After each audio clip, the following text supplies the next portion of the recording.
So lightweight, mid-engine, rear-wheel drive, manual transmission, only 63 horsepower. Is this the perfect car? I think it might be. If you like uncommon fun cars, then you're going to love this 1993 Honda Beat Z. Some features exclusive to the Z are the gauge cluster, mudguards, and a rear spoiler. This one also has a fantastic JW Works exhaust. If you're wondering why it's so small, it's because it's a K car, a special class of Japanese car designed to take advantage of tax breaks for tiny cars. This makes for some unique packaging. The front compartment houses nothing but the spare and the fluid reservoirs. And in the rear there's a tiny trunk with some provisions made for servicing the engine, but you can't really get to the engine at all from up top. You also have a couple tiny glove boxes for storage inside the car.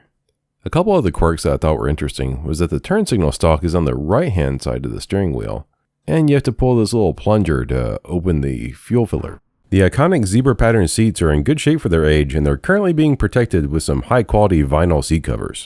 The only other modifications to the car is a Mugen steering wheel and an Alpine ILX W650. The car is rust free and all the typical Beat trouble spots are clean. And of course the top works perfectly as well.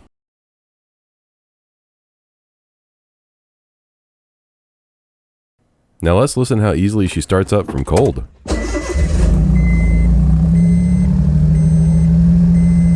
Now that's a nice little purr.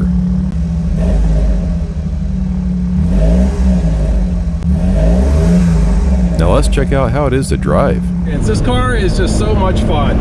If you don't know, the Beat was the last car to be approved by Mr. Honda himself, so this kind of makes it the last real Honda, doesn't it? And another fun fact is that it was designed by Pininfarina. And you know, it doesn't really look like a Pininfarina car to me, but there's kind of a good reason for that, because whenever Honda asked them to design it, they outsourced the design to a Czechoslovakian guy. But this thing is quirky and nimble and just has 656 cc's of fury. I mean, it is so much fun to rev this thing out.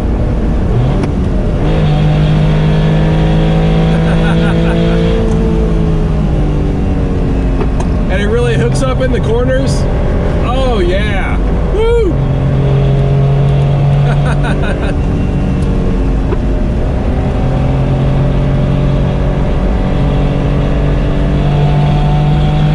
And listen to that sound, it sounds fantastic.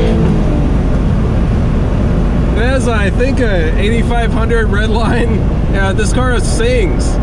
Let's meet the current owner, Gwen. So tell me, what made you get the Beat? I drove one time. I went to a car show out at COTA where I work, and I fell in love with it.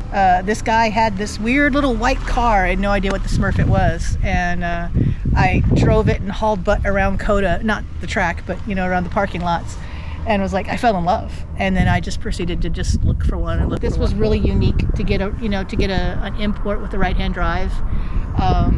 Plus it's small and it's so nimble. Like, people see it and they just think it's cute and they have no idea it's not cute. It's really, really adept. It's fun to drive. It drives extremely well. It handles well. It performs. It's amazing.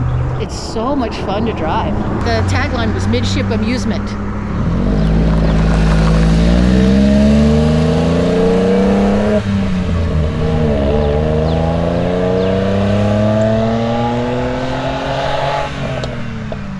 You know, this is my first time driving a right-hand drive JDM import, so this has been kind of a funny experience.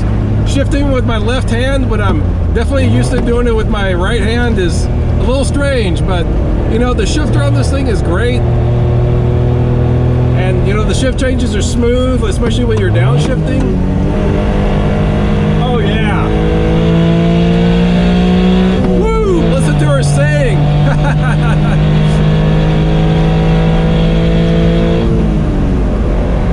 And you know, that's one of the fantastic things about having a small, little, low horsepower, lightweight car is that you can just ring it out all the time.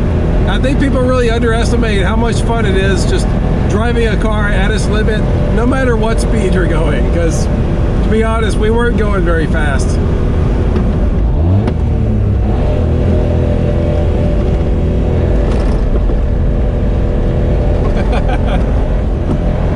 This thing just handles great. It's fantastic.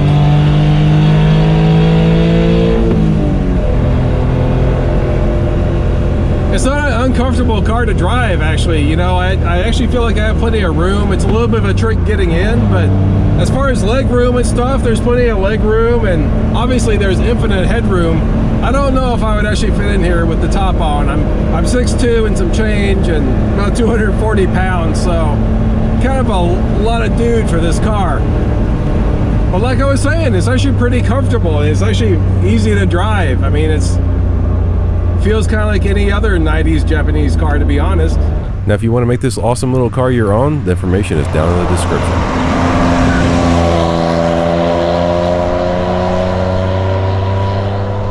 Thanks for watching.